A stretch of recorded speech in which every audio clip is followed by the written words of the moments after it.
Heroes think they win, but they never will.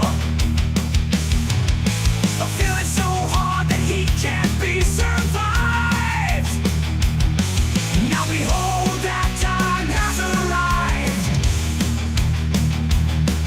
Just imagine how it's gonna feel as you beg for mercy under my heel.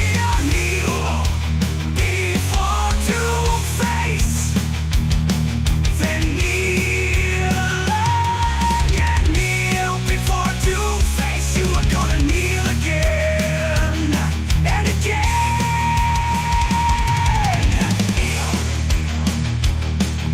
Kneel before Two-Face.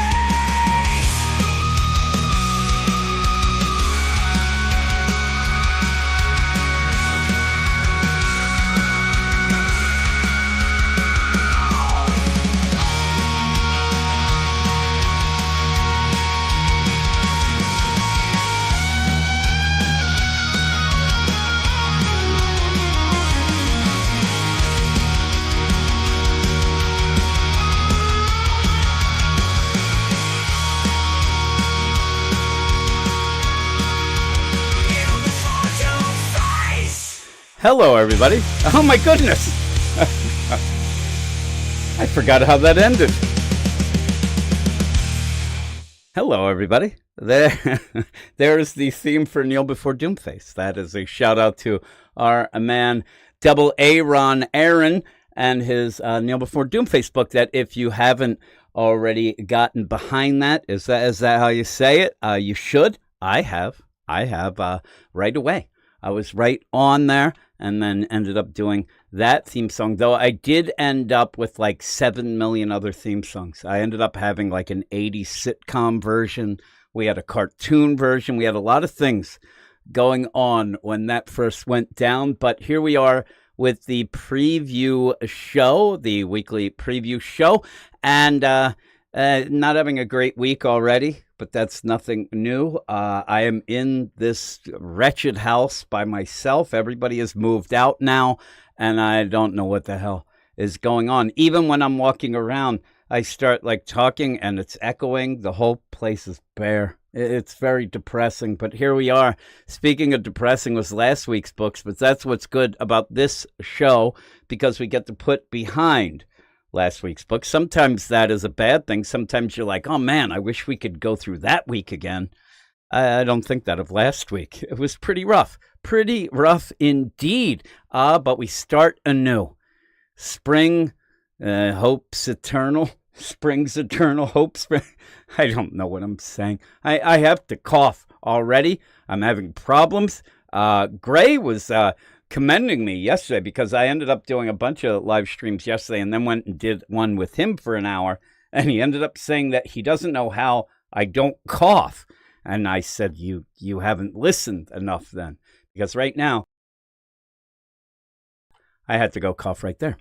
I do have some drinks though, but I forgot to make a coffee beforehand. I guess I'll have less ants to eat during the program, but also the warmness of the coffee always helps me. It helps the voice. But here we go with the preview show. These are the books that and there it is. We're doing this live. And if you want to get involved and join the live stream, we do it every Monday night around 9 p.m. Eastern Standard Time. And why wouldn't you want to get involved? Dungeon Crawler Carl says, you mean you didn't like Know Nothing Nick and his editor's notes? Again, last week, that whole Godzilla Spider-Man, it was Godzilla, but it was god-awful. You know what I'm saying? Hey, everybody. Hey. Yes, I'm having problems this week already, but we'll get through this. We'll have some fun. We'll talk about some books because it's a new week. There's a bunch of new books coming out. And if you end up liking something that you don't hear, let me know in the show notes, in the comments, whatever the hell they call them. Because, again, I say this on the best of show, but a bunch of books that I end up reading, and some books I really, really enjoyed were books that I didn't even know of that were mentioned on either this or the Best of show. One being the everything that happens under the trees when you're not looking at your knees. I think that was what it was called, but one of my favorites, and there's a sequel coming out to that. I don't really think that that's what it was called, though, but we'll go with it because I don't know any better. But here we go. We're going to start. I'm whispering now. I don't know why, because again, I'm the only one in the house. I could end up screaming and yelling and running around with no pants on if I really want to. I don't know why I'd want to do that, but I'm going to start with DC, and we'll start with an absolute book. It's Absolute Superman number 7. If you haven't listened or watched the show before, what I will do is go through the books that are coming out that I'm interested in. I'll give you the title, obviously, the creative team, the price, and then the solicit. And along the way, we might find some friends that we never knew we had. Absolute Superman number 7 is a book that, not actually issue number 7, that's not out yet, but Absolute Superman's a book that's getting a lot of grief from certain people, some friends of mine. And I ended up getting mad and yelled at that certain friend and said that I don't know that you're really reading it anymore because it's actually getting a lot better. I don't know why somebody would, if you didn't like it or you don't like it, that's fine. But it's getting better, I think. So Absolute Superman number 7. And if you aren't aware, me and my man Gray, who is a Japanese AI, we will be reviewing the Absolute books. This Absolute Superman, also Absolute Green Lantern. That's not quite on my list yet, but you end up where that is every Friday at 7:15 p.m. Eastern Standard Time live stream. If you can't make the live stream, I end up putting that one up on our regular DC Comics, what is it called, podcast feed. Feed me, they say. Absolute Superman number 7 is written by Jason Aaron with art by Carmine DiGiandomenico and Rafa Sandoval, it says. And it's $4.99. His stolen alien technology is at the heart of Lazarus Corp's global success, but he operates out of a seedy lair packed with bottled cities. Cities he tortures relentlessly just to hear the faint chorus of screams. Who is this mysterious brainiac, and why is he so interested in the last son of Krypton? Well, remember in the flashbacks to Krypton, you ended up where Superman, he didn't really like the AI at points, and he was writing things his own way and things like that. Maybe Brainiac's pissed off because he's kind of an AI as well. Maybe he doesn't like the way that Clark or Cal treated the AI. I don't know, but we'll see. We'll see. And again, we don't know tons about this Brainiac, so that will be a cool development as things keep going with the book. And just checking in with the live chat once again, we have Edward Hollis says Space Quest, Star Wars, G.I. Joe, Resurrection Man, and Pop Kill is what he's looking forward to. Some of those will be on the list. One of those will be on the list with an asterisk, but we'll see what that is going on. Barlord says, I'm really hoping Free Planet is good. And Edward Hollis says a bunch of others too, but those are the main ones, what he just said for his books. But I will continue on with DC. The next book will be, and I'm telling you, I'm just going through the list right now, so bear with me as I end up going through this, because I would say the next one will be JSA number 7. JSA number 7. And DC just had a annuals week, so there weren't a lot of books. They have a lot more this week, though not all of them will be on the list. JSA number 7 is written by Jeff Lemire, art by Rafael de la Tour, Diego Orlategua, and it's $3.99. What a price. And here is the solicit. The Justice Society and the rest of the hero community mourn the loss of one of their own. Won't spoil it, but if you read the last issue, I mean, it's a month old, but if you read it, you'll know who they are talking about. But as the dirt settles, the JSA needs to find a way to stop the Injustice Society's plans, or the world is doomed. There's still a couple other loose ends and that Hawkman and Hell, things like that. And I think I said this at the end of our podcast this week. The idea that you're already doing like one of these type of issues, a funeral. I know that people can die at any time, but it feels like a funeral or a wedding, that sort of thing is like, okay, well, we had some crazy stuff going on. Let's, relax a little. Let's do this, get some feels. And the book it's a weird book.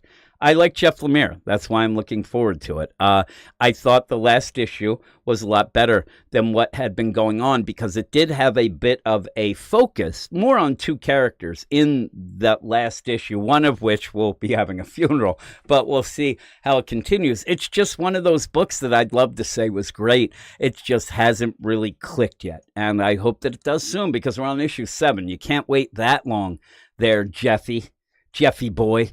Is what I would say, but we'll see. And again, I'm a Jeff Lemire fan, so I am looking forward to that. We'll move to the next book, and not the last book at DC, but kind of the second to last book. And it is the guy with the beautiful hair, and that is Ram V and his Resurrection Man, Quantum Karma, number 12. Quantum Karma, I think, is the conditioner that Ram V uses to get that luscious mane of hair that he has. It is written by Ram V, art by Anand R.K. Butch Geis is the beginning. It's kind of a sad goodbye to Butch, but he has those pages at the beginning that are really cool. I liked the first issue. There was a bit of a section that got a little Ram V-y, but it was still good. I just hope that, again, New Gods, he gets really away from what I really wanted to see in that. I still like it, but I hope Resurrection Man doesn't end up, hinging a lot on that at the end of time kind of deal. That does really, in my mind, feel a lot like the God Garden and Al Ewing's Venom nonsense. But hey, here goes the solicitor. This is $4.99. Holy moly, the guy has to pay for all that conditioner. Life After Life, Mitch Shelley, the Resurrection Man, struggles with the cycle he's found himself caught in and his seemingly endless quest to save the universe. Tell you, I'm reading these again off of the Comic Book Roundup, and I don't know what the formatting problem is with them, but sometimes they'll have letters replaced with question marks. Other times, everything will be smushed together. Oh my goodness, just to throw it up there for Edward, I don't know what's worse, this or backwards word magic. What would be the deal? How dare you?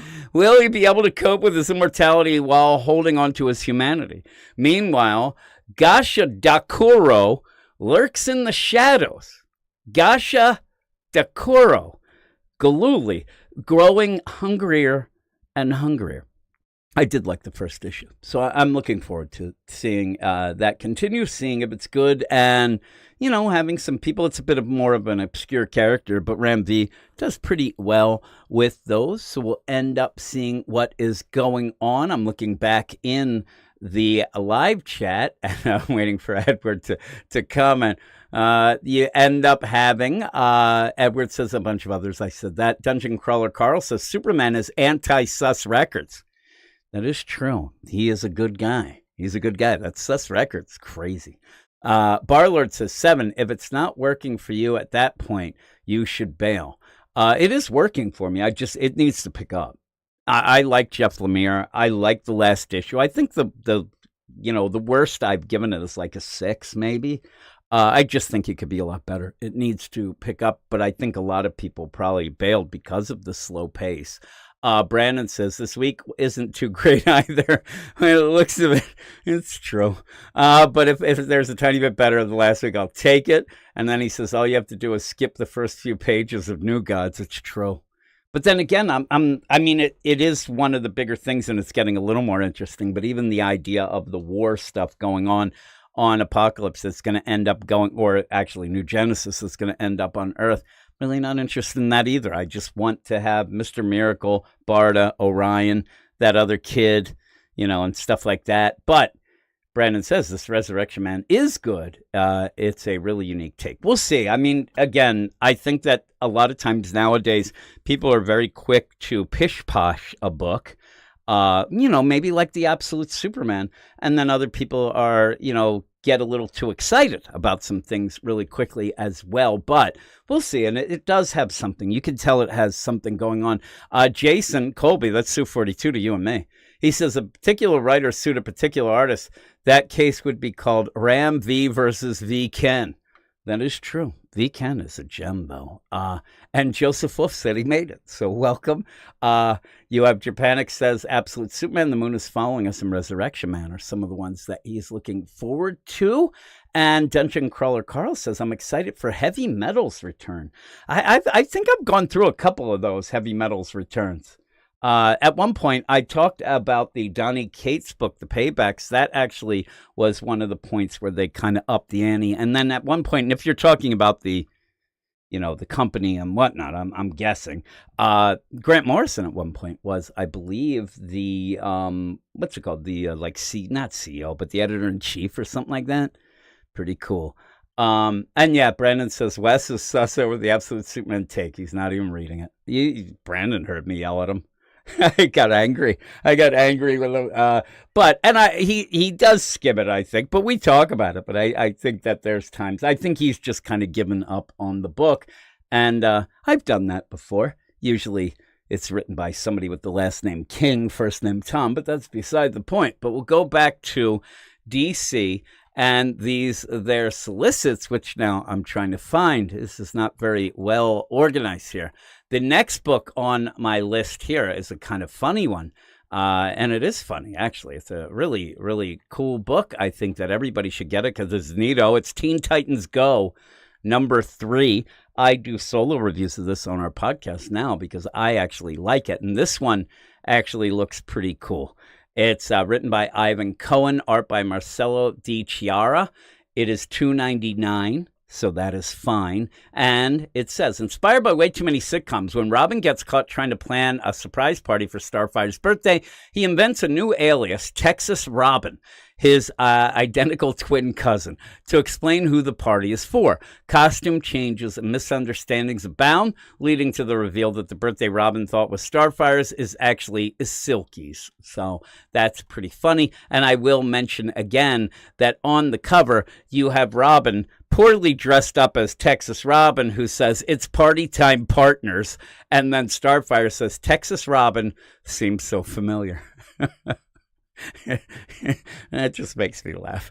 It just makes me laugh. So I'll be talking about that. But that's it for DC for me. Obviously, there are a bunch of other books coming out, but those are the ones that I'm looking most forward to. And I will move on now to Marvel. And there's got to be something I can find here, right? Something at all. There's a couple. I'm going to say, and remember too, when I say it's the stuff I'm looking forward to, that doesn't necessarily mean that I love it. It could even be the idea that a book is so ridiculous or the concept so wacky that it won't work. But sometimes it's that sort of thing as well. So I'll start with All New Venom, #6.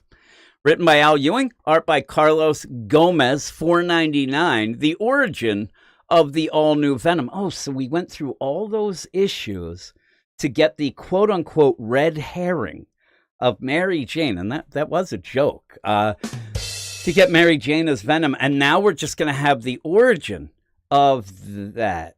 Okay, all right. Now we know who the all-new Venom is. The question is how.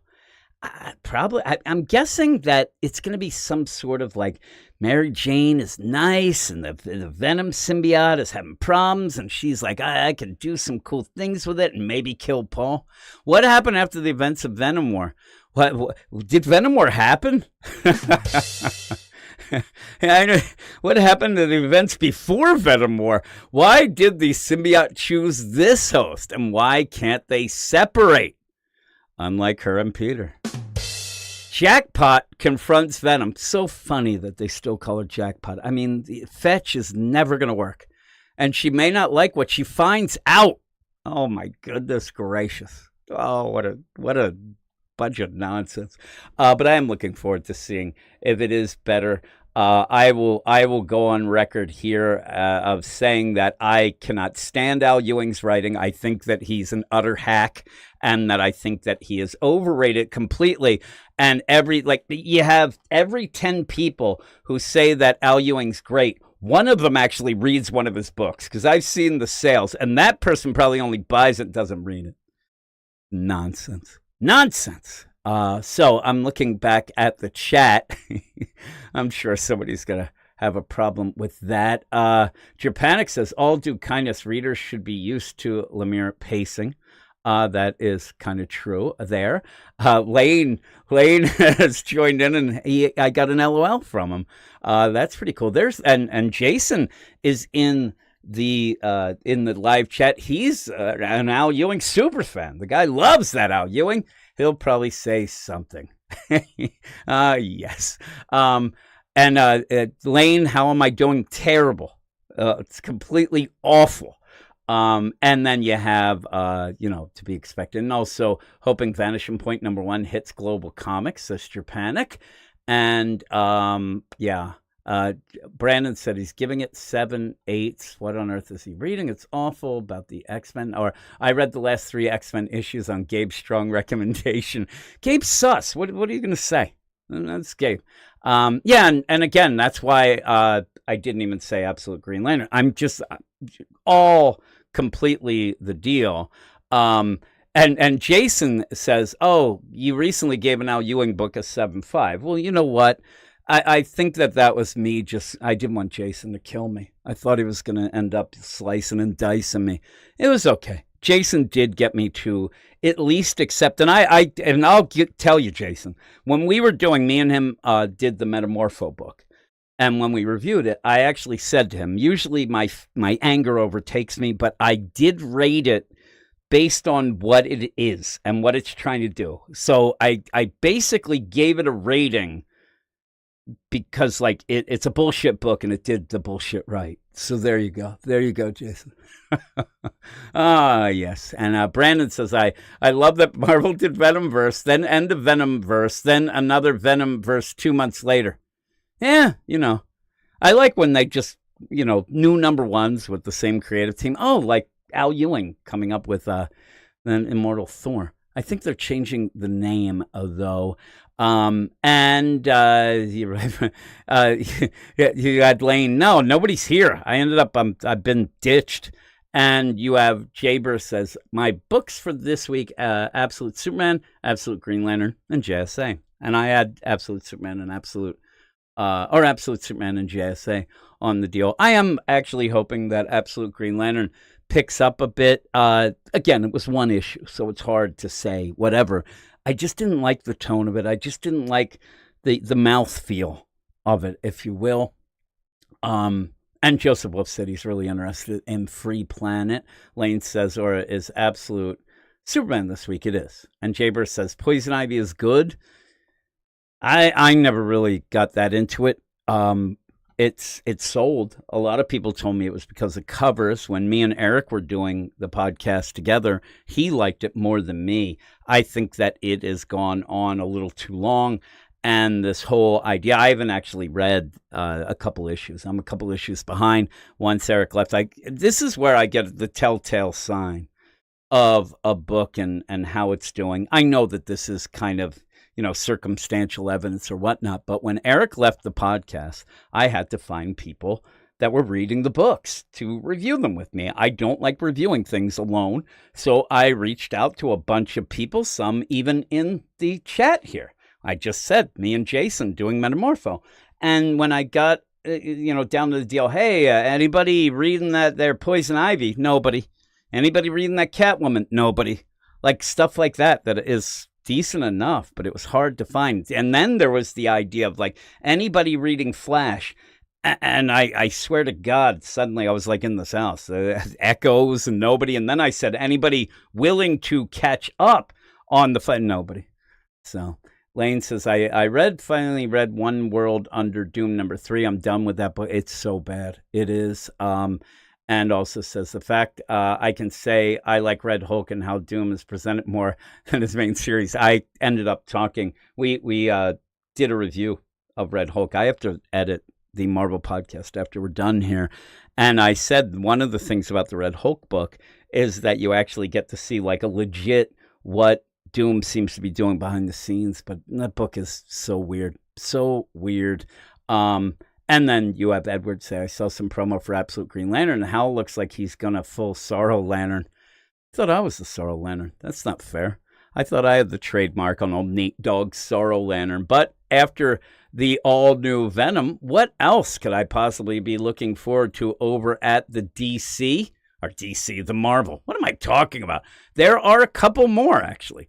That is actually surprising. Now, in this week, we had problems a bit because my man Matt, Dr. Matt, who does the podcast with me, he is not around tonight. He's somewhere like crazy. I think he might be in Canada. Forget what he said. He's somewhere like that out of nowhere. He's like, oh, I'm going to be here. I'm like, that's crazy. All right. So we usually record tonight, and we did not. So I'm going to be doing some stuff with other people. But Amazing Spider-Man #3, I'm going to put on the list just because we could all point and laugh at it probably. Written by Joe Kelly, Pepe Larraz on art. It's $4.99 for some reason. Pumpkin Bomb Problems. Even the solicit annoys me. I mean, what the hell is that even? Past and present collide, sending Spider-Man spinning out of control in all caps, just when an old foe obsessed with him gets the sword-stabbing jump on Peter and his main squeeze, Shay Markin. Can the last remaining ally still in Spidey's corner, the Green Goblin, Norman Osborn, cure Peter before his entire life implodes? Who knows what's going to happen? Oh, goodness. We'll see. I got the review copies already, and I did page through quickly. There was nothing that I saw that caught my eye, so maybe that's a good thing, because some of the other times I went through and I'm like, holy crap, what's this? But we're going to move to the last book I have on the list from Marvel, and that is something that I'm putting on with a little trepidation. I am very wary. I'm going to be, optimistic, but cautiously optimistic. It's Star Wars #1. And why would I be cautiously optimistic? It's because it's written by Alex Seguera, who I think is terrible, and legit wrote that question all along the Watchtower, a book that I believe might be in the top 5 books that I've ever read, worst books. It was so bad, just so bad, just hand-waving and nonsense, and I'm worried. But it's Alex Seguera. Phil Noto on art, $4.99. Probably should be $3.99, but everything's going up anyway. An epic new adventure begins for Luke, Leia, and Han in the wake of Return of the Jedi. A New York Times best-selling author, Alex Seguera, well, what was he best-selling author for? What the hell? Launches the bold next era of Star Wars. Anybody excited? I don't even know that people even knew that this book was coming out this week. And it just, I don't know. Sully will be all over it, I'm sure. But I'm even looking here to see if anybody going on. No, nobody excited. Anybody? Alex Seguera, anybody? Going once, going twice. You have Lane said, return of making things worse for Star Wars. Oh, yes. Let's keep going here. Luke Skywalker must defend the New Republic from a bloodthirsty gang of mercenaries. Han Solo investigates a deadly underworld mystery and saves a surprising ally. I'm guessing that it's Lando. Leia Organa must grapple with a new alliance opposed to the goals of the New Republic, and that's where it's going to go downhill. The idea that it is something going on, I have a feeling he's going to go heavy on that, and it's going to be complete and utter nonsense. She'll be there. The whole play will be her with her Forceberry. Is that what they call the phones? And she's like looking at it. And she's like, oh, man, I have 7 meetings today, and I'm so famished. And then they'll go and eat and do some things or whatever. Yeah, I was not excited when it was announced that Alex Seguera was on the book. I say this all the time. I still haven't gotten out of it, but I'm on a Substack. I don't know how it happened. I really don't. So I forget who it was told me that some people just end up finding out your email address, like if you are a comics person or whatever, and they end up like just putting you on. I don't like that. But I get these things and I read the question and then 2 days later I'll get something from his Substack where he's like, getting lots of rave reviews for the question all along the Watchtower. I'm like, what? What is there, some alternate timeline or something like that where you're getting them? Because that book stunk. So we'll see. Maybe it'll be his thing. Again, I don't like, what's his name? David Pepose at all. But I like his Space Ghost. So maybe that'll be the play. But that's it from Marvel. I will go off to the chat again to see what's going on here. Javer said, ASM with Nick Lowe is poop, he said. He called the shit poop. And also Brandon said, boy, that Marvel list was short. Yes, it was. And you have Lane say return of making things worse again. And yeah, and Brandon said he knew if Star Wars didn't care. It's a sad state of affairs in a galaxy far, far away. It's just, I don't care about anything new Star Wars at all, but since the comics are in the OG trilogy, and actually coming out of it, making it the first bit of new canon for that, I guess. I was looking forward to it until I saw who was involved, so I didn't really like that. And yeah, Lane says he's a big Star Wars fan and collects the toys and figures, and I'm an adult, so I don't do that. But Star Wars is one of my biggest things in my life. That and the Beatles are like my two top things. And then you get like Raiders of the Lost Ark. That kind of jumps around with Star Wars as my favorite movies. And I mean just New Hope, but I say Star Wars. And I mean Raiders, the Lost Ark. Not that nonsense of the Temple of Doom that everybody tries to claim is good. They're just being crazy. Is what they're doing. First one's the best. But you end up have Fear Monarchs has sold to nothing but anthology work. And Joseph Wolf said he wrote Star Wars novels. I'd love to know what those are so I could avoid them like the plague. I think that he is awful. And maybe it's just that he doesn't write good comics, but I think he's garbage. But Joseph says, I'll check it out, but I don't really like Star Wars much, and I haven't ever read a comic. Dungeon Crawler Carl says, how do they not have cell phones in Star Wars? Because they realized that was the downfall.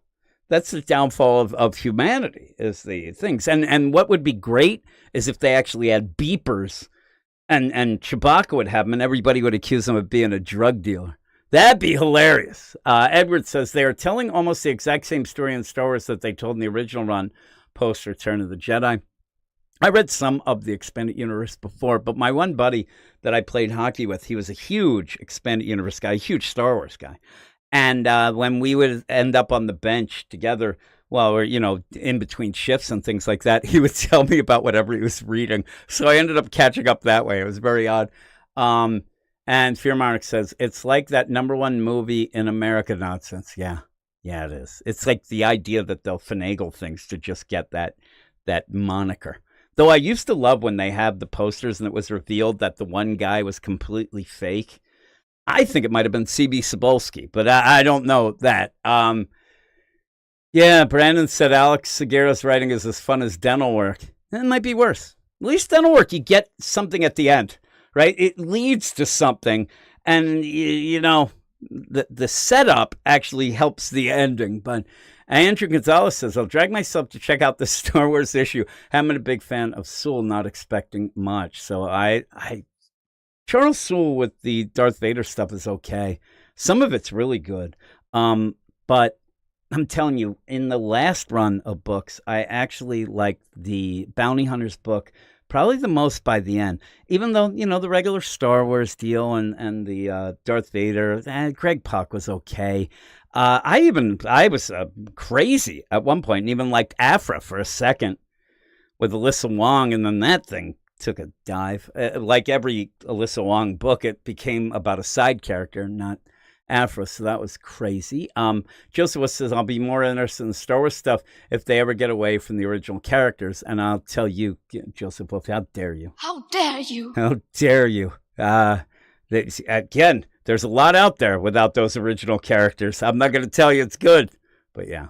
So Fear Monarch says Crystal Skull is your favorite. Jim, don't lie. Crystal Skull was so bad. I was so let down. I haven't seen the last one. I got so burnt. I don't even remember what it was called. Indiana Jones and the AI making Harrison Ford not so old. Is that what it was called?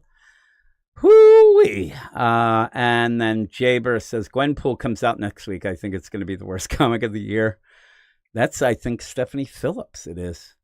There's no way it beats that. The two things last week that I said both, that Godzilla versus Spider-Man and The Question All Along the Watchtower were some of the worst books I've ever read. Oh, and it's Dial of Destiny. Still haven't seen it. I still haven't actually finished Rise of Skywalker. I got like 20 minutes in.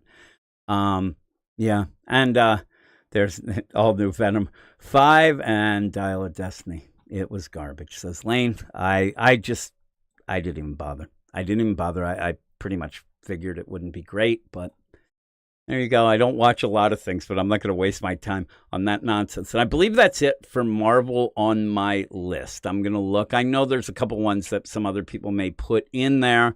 One being an Ultimate book that I'm not really enjoying, so I'm not going to put that. We'll go with indie stuff now, and I will start with a book that the first issue was okay, but I'm still looking forward to it because I like Mouse Guard.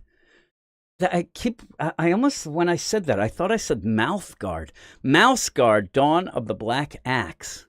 #2 by David Peterson with Gabriel Rodriguez on art, $4.99. It is Archaea Studio Press. The origin story of the Black Axe continues. Bardrick, the first wielder of the axe, continues his campaign against the serpents surrounding the mouse territories, but even he can't be everywhere at once. He ended up like slicing and dicing in the first one. The legendary weapon bearer must serve his duty, but can he truly manage it all on his lonesome? And that actually... for some reason, that really reminds me of the Doom's Doorway stuff in Wonder Woman, that kind of thing. Nubia was manning that post for a while. But yeah, I do think Mouse Guard's pretty cool, so I will end up checking that out. And usually I'll put #1s a lot on this, not even knowing anything, but I will say this one. Now I just saw something in it. But look out, #1 by Dan Bailey and art by Tim Bradstreet. It's $8.99 from AWA. Isn't that a wrestling company? When Oscar, recuperating from a divorce, takes a job as a fire lookout in a remote forest outpost, he unearths a mangled sheet of paper inscribed with a strange set of rules that promise to keep him safe during his watch. It's kind of like when I was a kid and I ended up finding a bunch of hustlers in the deal in a big garbage bag.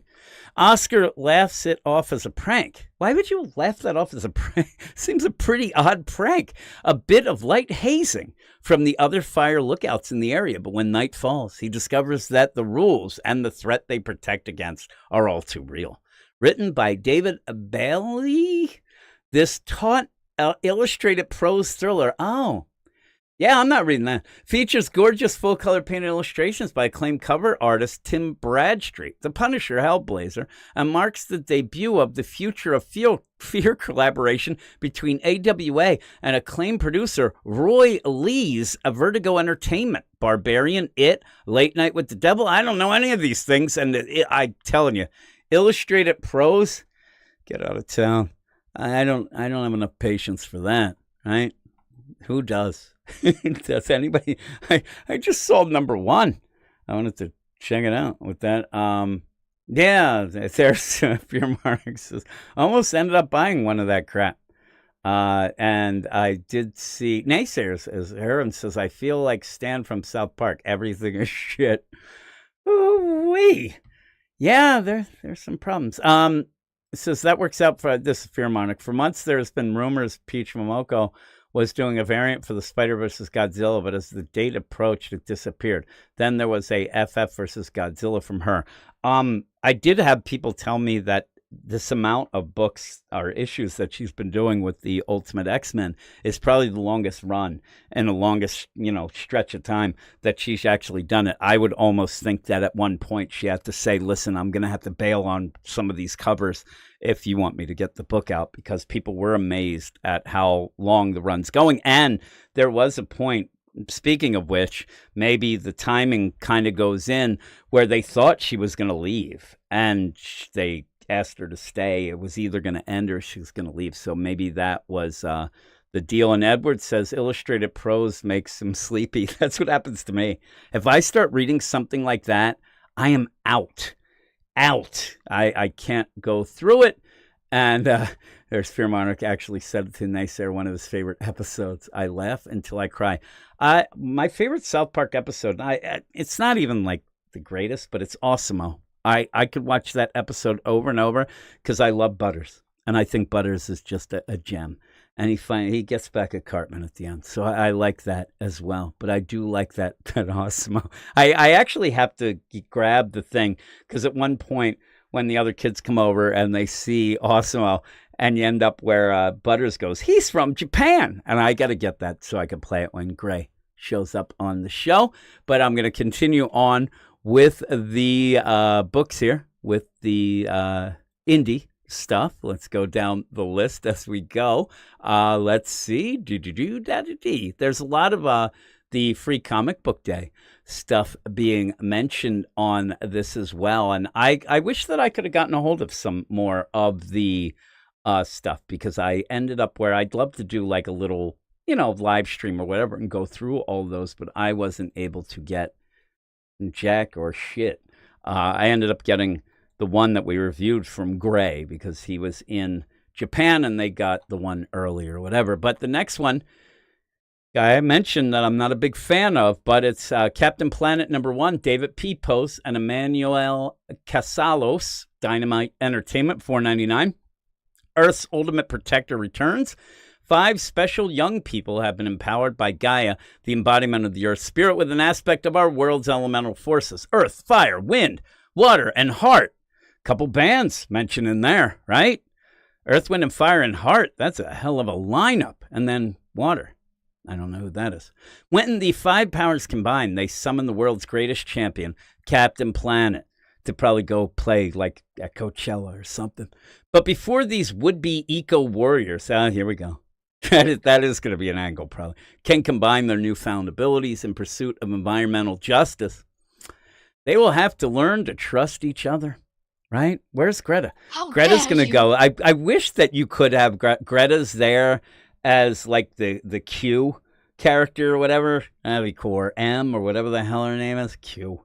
Yeah, that'd be awesome. She just yells at him. The whole time. They're like, hey, Greta, what are we doing? She's like, I should be in school. That's what she says. It'd be hilarious.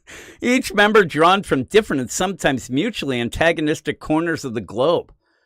It's easier said than done, they say. I know that people, I like his Space Ghost, but this seems like a setup for nonsense. But we'll see. Again, most people do love his Space Ghost, but boy, everybody read that Punisher? That Joe Garrison Punisher? That was terrible. That was really, really bad. But we'll see. Captain Planet. I was never a Captain Planet fan. I never was. I was a Space Ghost fan, a bit. I don't think anybody was like a whole, like way out of their mind Space Ghost fan, but I liked the look. And then I did like the Coast to Coast. That was funny. And also Beck was on it. So I did like that. So the next deal that we will throw in, we'll just keep on with the keeping on. We have Space Ghost Johnny Quest, Space Quest #1, written by Joe Casey. Not going to say that he looks like a douchebag because he wears those glasses. That's because he has an issue, right? Art by Sebastian Perez. Those glasses, though. $4.99. At last, the meeting the cosmos demanded. I kind of have a feeling that it didn't. But the Quest family is legendary for how far they'll go in the spirit of exploration and discovery. I mean, they'll go. But their latest mission is literally out of this world. Johnny and the gang That was like a 50s group, I believe, are brought in to investigate a mysterious, potentially extraterrestrial spacecraft that has been found by the government and brought to Area 51. Of course, where there's spaceships, there's bound to be aliens, right? But what Team Quest finds in this particular UFO is a far cry from the usual little gray men. And my ears are burning. And it's under the jurisdiction of a literally higher power. Space Ghost. This is the longest solicit ever. There's more. I'm clicking on more, it says, and it's not loading up. So we'll just stop there. Space Ghost, it is. He's literally the higher power. I think that this issue might come with sunglasses to wear on the side. I'm just guessing. I think that that's what they'll do. They're not 3D. They're just regular sunglasses. I'm going to look at the chat here. We have Dungeon Crawler Carl says no parliament. And Fear Monarch says, I can't wait for the gritty reboot of the Punchline of the 90s. Dungeon Crawler Carl then says, but he has rocks for shoulders. And Brandon C says, Captain Planet will be canceled very quick. Fear Monarch says, maybe we'll have the cartoon All-Star reboot to warn kids about fentanyl. You should warn them about that. That crap is bad. Hoo-wee. I remember when my wife came home and she ended up getting like Narcan things because too many people were dying in front of our house. Our neighborhood, it's not even really a neighborhood. We're on a main street in town, but it's not like it's that much of a crap hole. The problem is the main street ends up going to the main supply area of the fentanyl in town, which is a place called the Bush House. It's like this motel, hotel, Holiday Inn. It was crazy. But yeah, she ended up where she's like, I got these Narcan things. I'm like, what? And then she's like, well, it was at one point, I think 3 people ended up dying in front of our house. And I said, listen, if you think that I'm getting anywhere near anybody and using that you are out of your mind. Like, you can have it here. Because she was like, I'm going to show you. Because when she got it, she actually got it from her doctor because she talked about the deal. And he said, listen, I'll give these.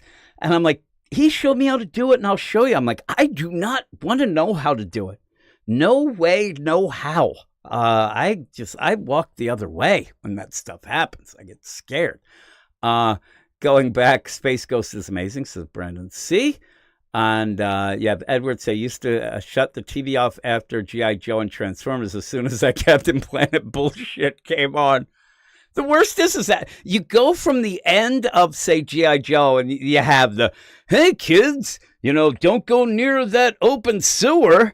You could end up getting grabbed by a clown, and there you go. And so it's that over-the-top message deal. And then you get to Captain Planet, you're like, it's still over the top from that. You're still like, man, settle down there, Captain Planet, for crying out loud. Yeah, Brandon said, I'd rather buy fentanyl in York, PA than read Marvel.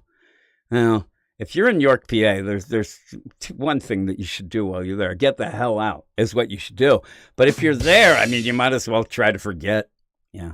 And then Dungeon Crawler Carl says, it's easy as nose spray. Yeah, it's easy nose spray. When a guy's there twitching and going off and there's blood coming out his ears and they're grabbing you and stuff, like, screw that. I'm telling you, I look the other way. I end up, I sit there, I'm like, I don't know. The guy looks like he's breakdancing out there. I have no idea. Maybe he's training for the Olympics or something. Me and my kids are all like running. But Tanya's nice. She's actually one of the most caring people to strangers, not to people that know her and love her. Then she becomes a real bitch. But that's just me. But the idea, she will help anybody, just not me. But said Captain Planet should go to Ogons Avenue and try to convince those people there that they need to, start recycling. That'd be the best, Ogons Avenue. I swear to God, the weirdest thing that I can describe ever is that I was heading to the Shady Maple in Lancaster and ended up on Ogons Avenue because the guy gave me directions. I'd never been there before. It was the first time. And at one point, he told me to take a right, and I was like the worst, where I demanded to my family that, no, it'll end up okay. We'll end up coming around sometime, but yeah. Fear Monarch says, oh no, maybe we'll get a follow-up to Captain Planet AIDS episode. Maybe we will. Again, you're getting to the point of where I'm not putting no nose spray in somebody I don't know. I don't know where they've been, right? It's the idea. If you put nose spray in somebody's nose, you're actually putting nose spray in everyone that they've ever been with. So I don't need that. I can't, do things like that. The next deal that we will put on the list will be, and we'll go with this. I don't know anything about it, so we'll end up talking about these couple things. I'm going in a couple deals here. Maybe some people can tell me if this is going to be pretty good. Blood and Thunder #1. It's Image Comics. It is Benito Cereno, E.J. Su, and Masask on the art, it says. Series premiere. I guess they mean that like it's not a sequel. I was going to say usually that's what a #1 is, but maybe they're afraid, Blood and Thunder. Maybe they're like, oh man, is that like a tie-in to that Thor movie? I don't know. Bounty Hunter Akeldama Blood Bledsoe. Uh-oh. Where's Tom Brady when we need him? And her cantankerous Talking Gun Thunder are the best out there at bringing in the bad guys. However, when the galaxy's most dangerous criminal breaks out of prison, Blood's hunt delivers her down a path that will unlock secrets about her past, present, and indeed her future. And that's when things really get bad. The team of Benito Cereno, E.J. Su, Tech Jacket. They don't even say anything for Benito Cereno. Cereno, huh? And Michelle Masesk Asurasakorn. In partnership with visionary creator Robert Kirkman, I can pronounce that, Invincible, The Walking Dead, in case you didn't know, present an all-new action epic set in the far or near future where Earth has integrated alien species into a new society, meaning there's a whole new set of rules. It's like Alien Nation, and a whole load of new crimes to solve, just like Alien Nation. So, I don't know. The cover looks pretty cool. I don't think that the, what's it called? The image stuff comes up with previews, actually. I was going to check out the art. The cover looks interesting, though. The next book, it's been mentioned in the chat a bunch of times. It's Free Planet #1, written by Aubrey Sitterson. I hope I'm saying this right. And Jed Doherty. It is $3.99. It is Image Comics. Has a pretty cool looking cover. Looks like a Macros cover, if you get my drift. Series premiere. The first completely free planet in human history has won its independence. I thought it was free, though. Now, a group of revolutionary heroes must defend the planet's unique energy source from a pair of hostile intergalactic powers while determining what complete freedom actually entails. Aubrey Sitterson, No One Left to Fight, the comic book story of professional wrestling, and Jed Doherty, Savage Hearts and World's Finest, blend the intricate future history of East and West with the emotional space opera stylings of Saga. I have to mention the idea that it always throws me, because I was told by a bunch of people the idea that you never want to have something say it's this and meets this, but it does get you on board with what's going on, especially with indie stuff. It's tough all around. In a story about freedom and the sacrifices it demands. Early praise for a free planet demands to be read in a comfy chair. That's nice. This is a long next to a fire or the window of a starship. Well, I don't have any. I don't have a comfy chair. I don't have any sort of fireplace. I could set the place on fire probably in a window of a starship. You think I am a Rockefeller? What am I, Katy Perry? While taking in a distant supernova. Again, what am I, Katy Perry? Sitterson and Doherty are holding a masterclass in rich, intricate world building that is equal parts Dune, Claremont, and Saga, while being wholly original, says Robert Kirkman. I like Robert Kirkman, so he's popping up here. One of the hardest parts of making a comic book is the intense task of world building. Free Planet shrugs off that pressure, fully fleshed out for characters to explore and readers to witness, proving that Aubrey and Jed have what it takes to bring you a place completely new and totally refreshing, says Daniel Warren Johnson. I like him too. Now, everybody's like throwing in, this reminds me of this, that, and the other thing, because Kieran Gillen, not a big fan, but with notes of Warhammer 40K and Firefly, stick with the Firefly. I'm no nerd. What am I, Max? Max will eat that up. Free Planet is lusciously rendered, dense political sci-fi with a lot to say, says Kieran Gillen, the power fantasy, then the wicked and the divine. So there you go. That was a long solicit. It's got a lot of people giving it praise, some big names there. So we'll see how that is. I'm going to jump back in to the chat here, and I'll probably read it. I'll probably have that on our indie podcast, so I'll check that out. Edward said I could read it in the Shady Maple. I wish I could. I wish somebody would go with me to Shady Maple. Anybody would have joined me. And Edward says, let's play the game. What is the Shady Maple? See, that's inside deal. It is, yeah. Dungeon Crawler Carl says it's Shady Maple's the heaven on earth. Now, I'll ask Dungeon Crawler Carl, first off, how many times does he think he's ever been there? Because I've been there a ton. I mean, a ton. And the thing is, I never really thought that it was the biggest buffet in the world. Or I used to always think in my mind that I'd hear about Vegas all the time and those things, or maybe Atlantic City and things like that. And it ended up where I think I took it for granted, the Shady Maple. It's so good. I haven't been there in so long. So good. So good. If you go on, there's a lot of even real big YouTube eaters. I'd like to call them the food people on there, that they go there. And also, again, with Dungeon Crawler Carl, only been there 4 times. Rookie. I think there was a time I went 4 times in 1 week, because I'd go with one of my sons and then the other one, and then we had to go there, and I'll always go.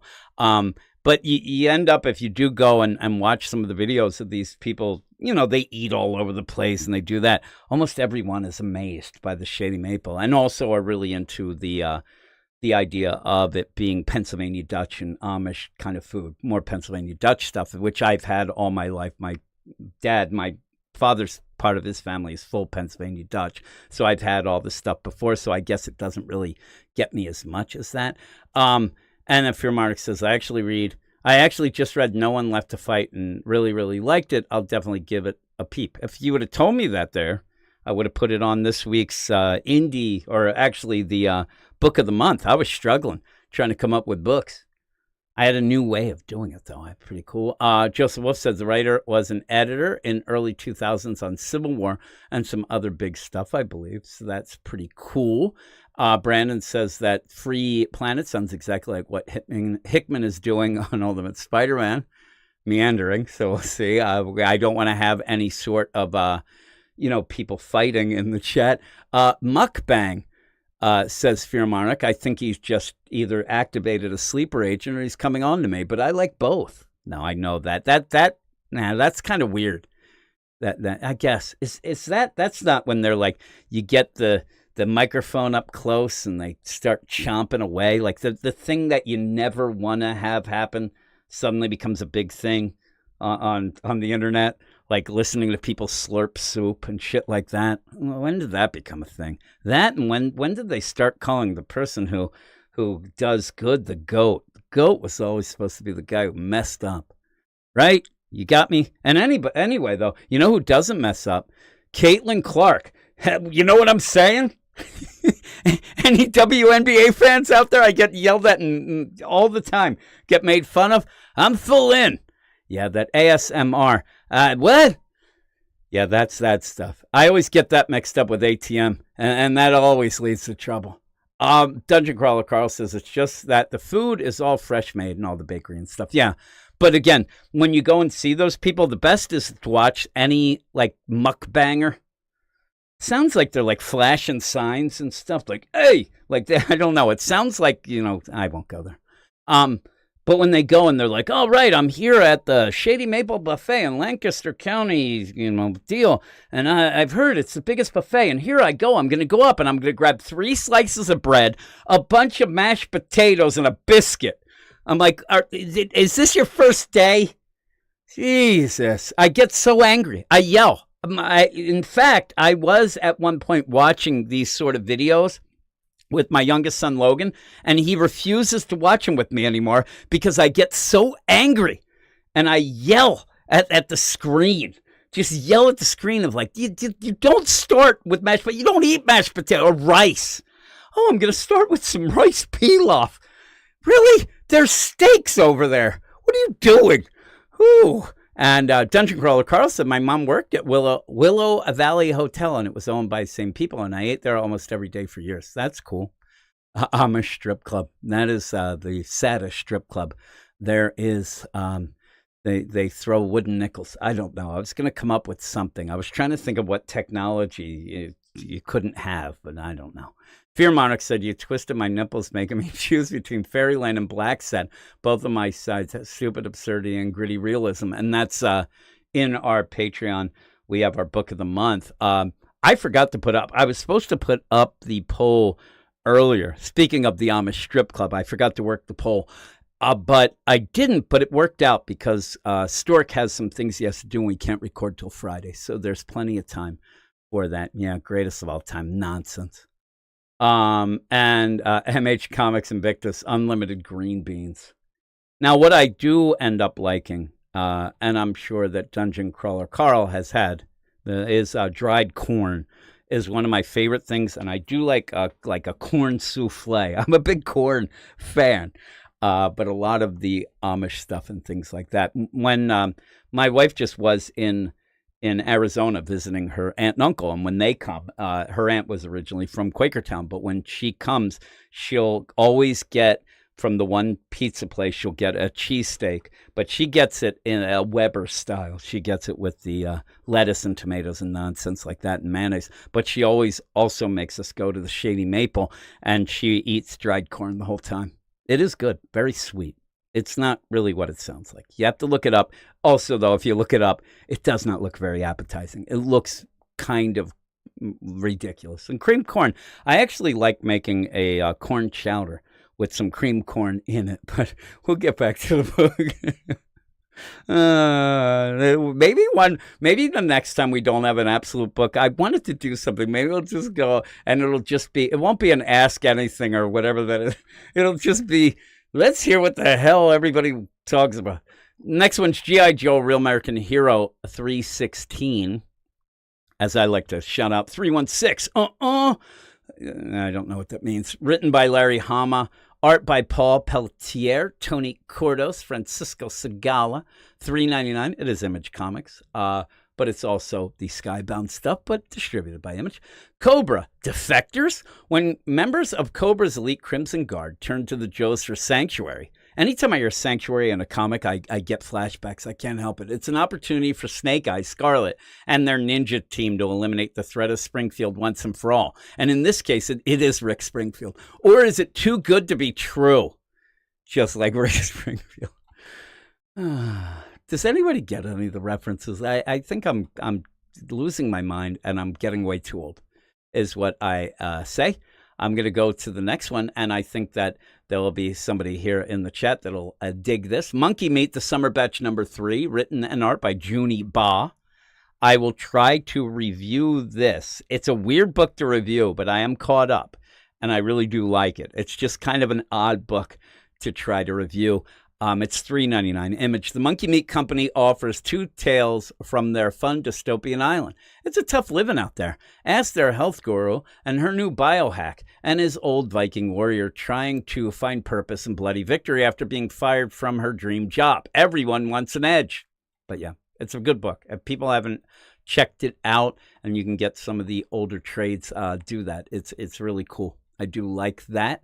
And we'll move on to, I'm going to go off. I might be done. That's the weird part is as I do this, we may get to a point where I'm just like, oh, we're done.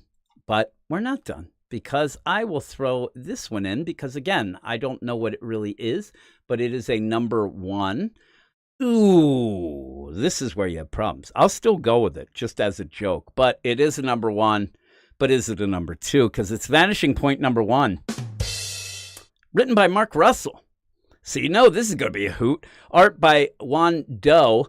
It's $4.99. It's Mad Cave Studios. In Screams, the captain of a mining ship goes on a 10-year solo mission to Jupiter asteroid belt where he makes a horrifying discovery. Vanishing Point is an anthology of short stories that are part science fiction and part existential horror. These are stories with a twist or a twist in which the twist is not the point of the story, but the beginning point from which to ask what it means to be alive. I I was just gonna say that sounds like complete and utter bullcrap, but whatever. Whoo-wee. Yeah, I let's go through that again. That that might be the funniest thing I've ever read that is attached to Mark Russell. Vanishing Point is an anthology of short stories. All right. That are part science fiction and part existential horror. And as I say existential horror, for some reason my pinky goes up like I'm fancy. These are stories with a twist, in which the twist is not the point of the story. So is it a twist? But a beginning point from which to ask what it means to be alive. I swear to God, what this is I would read 2 pages and I would start to ask myself, why the hell am I reading this book and why do I even like comics? But I see there is advanced reviews from such classic sites as Capes and Tights, who give it a 10.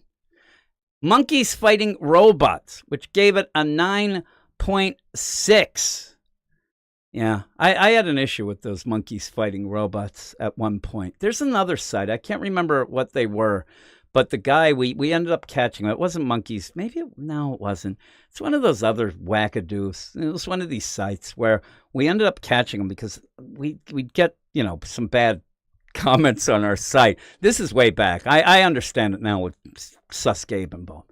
But back in the day, we'd have things, and this one guy would just show up, and he had it was a name. It was like a wacky name, but they'd always show up to just basically say, "Oh, your guys are the worst. You should be going to this other site if you want real reviews." And then at one point, I was just like, "What the hell is this guy up to?" And Eric ended up clicking on the guy's on the name on the deal, and the guy actually didn't change his what it linked to or whatever. And it ended up that it was the guy from that site being a jerk. And the guy denied it. And it was stupid. Also, Pastrami Nation gave it a 9. Pastrami Nation, there's the play. And I'm not the most learned man there is. But in my mind, when you want to do a comic book blog, maybe Pastrami Nation does more than that, but I'm guessing they don't talk about pastrami. And the idea of, and I say this all the time, if you do look at our podcast, you do look at the channel here, everything is weird science DC Comics, weird science Marvel Comics, weird, even the Jason who does the X-Men show, we have that on it. And he came up, we want to call it Weird Dose of X. I'm like, you know what we're going to call it? Weird Dose of X, the X-Men podcast. You can't be clever. You clever yourself out of anything when you call yourself nonsense. You gotta get them in the door. Wow them with your reviews and stuff, not your goofy name. That's free advice to everybody. that's wise advice that nobody told me. But again, I remember when we started doing things, it was like anything you have to have comics. If it's DC Comics, that has to be in the title, just all that stuff. And repeat it ad nauseum, because a lot of times when things catch and whatnot, you go up in the rankings just because you mention the thing over and over and over. Edward said, Fear Monarch said, Mark Russell, bye-bye.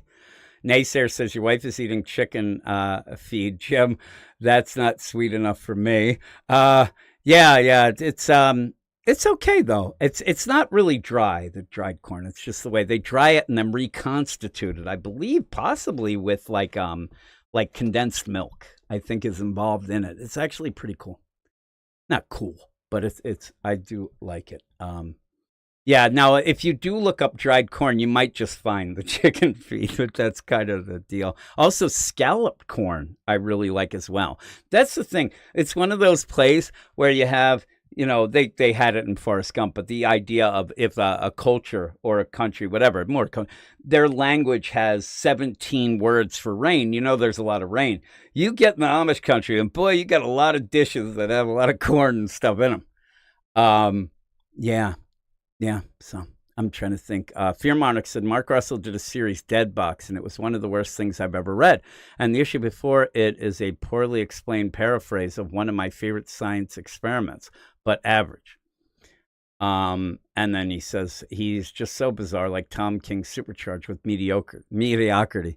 I've gotten into fights with Mark Russell, and I'm telling you, He's one of those guys. Nick Lowe is another one. I don't ever want to stress violence or anything, but some people sometimes have a face that when you see these pictures, the one that they pick, like their best one that they pick for their profile, and it just like really needs a slapping. You know what I mean? You like look at it and they just look pretentious as hell. Like they're like smugly looking at you, even in their social media profile, of just like, oh, you can imagine like he talks like that. Well, thank you. Some crazy stuff. Though I will say that Snagglepuss book of his is that who did it? Is that who did it? I don't even remember now, but if it was, it was pretty good. Yeah, and Dungeon Crawler Carl, I think that's what they did, the freeze drive. But yeah, it's like a reconstituted deal. It's very crazy. And Dungeon Crawler Carl, so the guy who did Batman Dark Patterns, is doing a Shredder book I'm pretty excited for. That would be Dan Waters, who I think is a hack. I don't like him at all. I don't like his writing one bit. I think that Dark Patterns is one of the worst books I'm reading, but that's just me. I think it's nonsense. I don't think it's good. Yeah, that Cody Ziegler photo on League of Comic Book Geeks, if it's the same one, I thought he looks like he's like in a like a late 90s Nickelodeon show that involves surfing. If it's the one picture that I always see, it's like, it'd be like he'd be the Cowabunga Kid or something in some crazy, wacky show with those Sprouse twins. But yeah, Mark Russell is not great. But yeah, people like Dan Waters. I do not. I don't like him at all. And I have to read that Two-Face book this week, and I don't like that book. I think he's doing that. Or actually, I think that's, what's his name? That's that artist guy. Yeah, Ward. I don't know why I keep thinking that that's Dan Waters. I think I said that on another thing. Is it Christian Ward? Is that who it is? Cam Ward? Number one pick? I don't know. But I think that we might be close to being done. Let me check here. Let's see if we missed anything as we go. There's Marvel again, and go by the Oni. No, you got this. No, nothing from Vertical. I don't know. Viz has a lot of things, but we don't talk about the manga that much around these parts. But if I was going to include those, you have... It claims Blue Box Volume 14 and 15 are coming out. That's good. Chainsaw Man number 18, pretty cool. People really like that Kugarabachi Volume 3 is coming out. I didn't really love it at first. Sakamoto Days, a lot of cool things there. And then we have nothing else. Nothing else to go. So that is it. That is it for the show. If you are interested in hearing a bunch of reviews for some of these, please, check the description, the idea of clicking on some of these links to go to our DC Comics podcast, our Marvel Comics podcast. If you were interested, we have an indie comics podcast, but that's on our Patreon, as well as a ton of other things. But check out the links below, as they say. Check out all that. If you haven't subscribed, please subscribe. Hit the notifications so you know when we go live. But if you don't know, it's around these times each week. On Friday night at 7:15 p.m. Eastern Standard Time, we end up doing the Absolute show with the Absolute DC stuff. If there are books, there weren't last week. That's why we didn't have a show last week. And then on Sunday morning around 11 a.m. Eastern Standard Time, it is the Sunday morning comics talk show. That has had some wacky time starts because of things going around this house. But that's going to get back, pretty accurate, I think, or hope. And then last night, Sunday night, at 7 p.m. Eastern Standard Time, I do the Best of show. Probably start asking some people to come on that show with me. And then obviously tonight at 9 p.m. Eastern Standard Time. On Mondays, we do the preview show to look forward to some things and have a little fun. Now, usually at this point, I end up saying that I'm done and then go on for another 10 hours. But we're not going to do that right now. I'm going to give one last look at the chat, and then I will bid you all adieu. But let me see, I pulled up the wrong thing, as I always do. And you, yeah, Edward said the punctual faces is a totally real thing. It is. There are some people that you're like, I want to see what's going on with this. And it's like, boy, you just look like a pretentious, there, Cody Ziegler. And Yeah, he did. Mark Russell did Snagglepuss. I read that recently. Very average, kind of annoying, but much like King, there was an idea in there, an emotional moment, but it's buried in dumb choices. I disagree with Fear Monarch. I have to tell him I don't even think King has any idea of his things. Shredder, Dungeon Crawl Carl loves Shredder, and not too familiar with Dan Waters. A lot of people like Dan Waters. I'm not a big fan. He did the Cobra, not, no, yeah, did he? Was it the Cobra Commander book that he did? I think it was. No, it wasn't Cobra Commander. It was, what's it called? Darn it, what was it? Well, Cobra Commander was still Joshua Williamson. That was good. What was the other guy? You know, that guy, rootin' tootin' guy. Wasn't great. It was not great. But somebody will tell me. And Waters did the backups about Two-Face and Ram V's detectives, so that's probably why. Yeah, they weren't good. I don't like, and yeah, that might be why I've connected. I see what you're saying. I don't know. It just that Two-Face just seems like his style. Yeah. What was the book he did? It was, the Klan guy, the guy, the Destro. That's who it was. He did the Destro book. That book went nowhere. Slow. It wasn't horrible. It wasn't as bad as Scarlet, so you had that, but I didn't think it was that great. And he did that other one that him and Ram V were doing back and forth or whatever, telling that story with Image stuff. And yeah, Fear Monarch said Destro was a weird book. It was. I liked it at first, and then I realized, you know what? Nothing went on, and then it ended, and you're like, in my opinion, you didn't need the book. You really didn't. It kind of just introduced a couple of the characters, and then they just push on and get involved in the regular G.I. Joe. But that book really didn't do much. And Lane said, King made Jim hate Bat-Cat. Yeah, the thing is, when it was so over the top, just every second, it was just so annoying. So and with that, you have Hell Yeah for Kite Man, the Bat-Cat over and over and over. But now it's No Thank You. That's the worst. That is the worst. Yeah. Actually, if you do look, Dungeon Crawler Carl said that Dan Waters and Ram V were trading hair secrets. The things I saw, Ram V definitely should lend Dan Waters his volumizer. Because Dan Waters says it looks like he has like long, thin hair. I said at one point, that's kind of what my hair would do if I grew it out anymore. Almost like a Jerry Cantrell type look is what he had. But yeah, you end up where Ram V just luscious though. Ram V is like, I don't even know. There may not be a human that has hair quite like Ram V. If I want to tell you the type of hair, it's like a strong horse or something probably has that hair. Yeah, Dan, that's like my hair. I have very thin hair. I actually have maintained most of my hairline as an older guy, but I have very thin hair that just kind of falls flat a lot. There's Elaine said, and it's funny because I was going to mention Dennis Camp because I don't know why too. When I hear Dan Waters and I think of his hair, then I think of that Dennis Camp with that stupid picture where he's like pointing at the camera with his beard. I think that's on the League of Comic Book Geeks too. That one I like. You point at me one more time, you might get slapped. Is what you're gonna get. You're gonna get slapped. Ram V's got the anime flowing hair. He does. I saw a picture, I think, where it was Ram V without the long hair, and he looked like such a nerd. That's why he got the long hair, the luscious hair. But that is it. We'll get out of here. I don't even have a song loaded up. I did write 2 songs today. They're not exactly appropriate, but they don't curse. Like the one I have is a summer song. That is like, I'm hoping it to be the dirty hit of the summer of 2025, that I could play that. Haven't played it on any other thing. It'd be an exclusive. you heard it here first. Screw it. I'm going to do it. I have to find it though. I don't know where I saved it. So I got to do this. But it is a country song.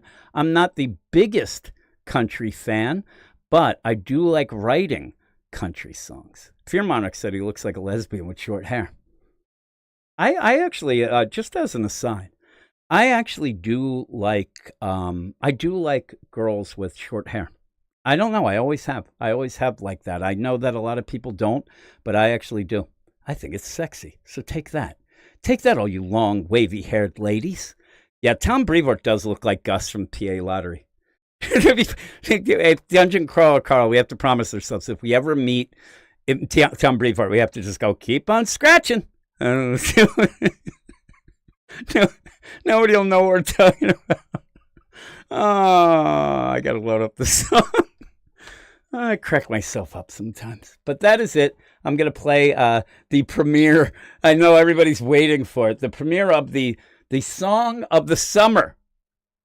Yes. That Philharmonic said yes. Yeah. I ended up, when I saw Dan Waters, and I was like, yep, you got my hair too, pal. It's really, and in the picture that I see, it looks like it's the worst. Like, he ended up showing up at a con.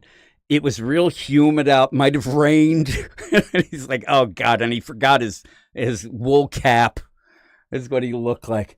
But I got to load up the song. So thanks, everybody. Please check out the show notes, as I said. And just as a shout out, too, please, if you end up checking out any of the videos that have, say, Gray or anybody else in it, please go and look at their channels and things like that, because they end up doing a lot of stuff and help me out a lot of ways. And that is the least that I can do, is to maybe push some people their way as well. And they are more respectable than me. I was on Gray's live stream, and I turned it into a crap show last night, but that's just me. So that's the Philharmonic wants to hear the new premiere of the Dirty Song. It's a summer song, but here we go. You'll have to figure out what the title is. But thanks, everybody, and I'll talk to you later. Turn it up!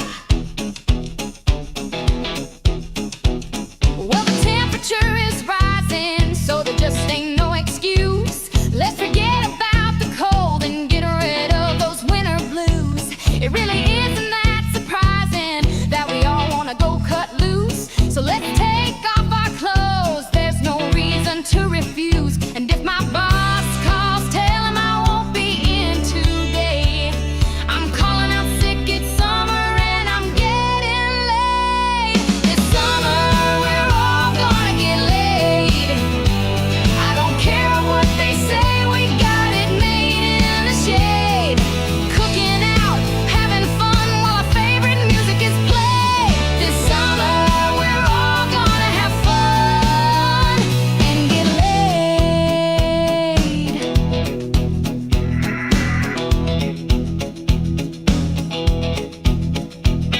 So I'm heading to the Sippy Hole, gonna find me a southern man. Gonna take him out dancing, let him do everything he can. Next night I'll get me a guy with soul who wants to play some show and tell. Gonna ride him till my voice gets too hoarse to yell. It's summertime and that's the time to go out and explore.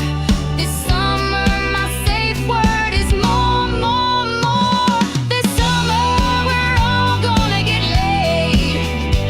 I don't care what they say, 'cause we got it made in the shade. Cooking out, having fun while our favorite music is played. This summer we're all gonna have fun and get laid. We're gonna get up late and keep partying all night. Do whatever we want, as long as it feels right. And nobody's gonna tell us that what we do is wrong. Put on some Skynyrd and crank it up, 'cause that's my favorite song.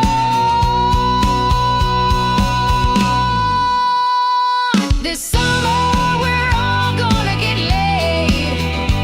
I don't care what they say, we got it made in the shade. Cooking out, having fun while our favorite music is played. This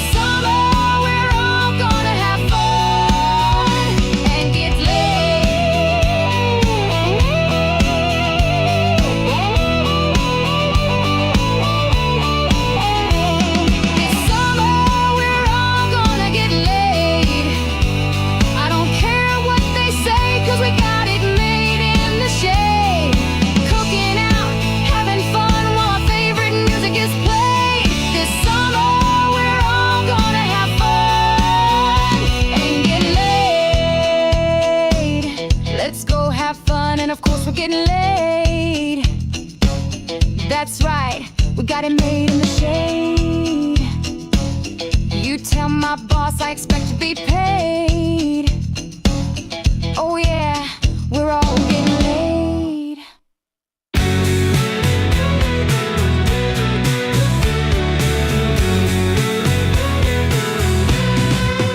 Watashi wa Igiris kara Nihon ni hikkoshimashita. 感動して感謝しました。本当に大好きです。私は普通の男ではありません。私はもう本性の愛です。私にからかわないでください。そうしないとあなたは消えてしまいます。私は普通の男です。でも私はあなたを殺します。だからそのまま受け取ってください。足元に注意した方がいいよ。準備をしてください。フォローしないと大変なことになりますよ。私に伝わらない。私はあなたを殺します。私は日本の愛です。あなたは警告されました。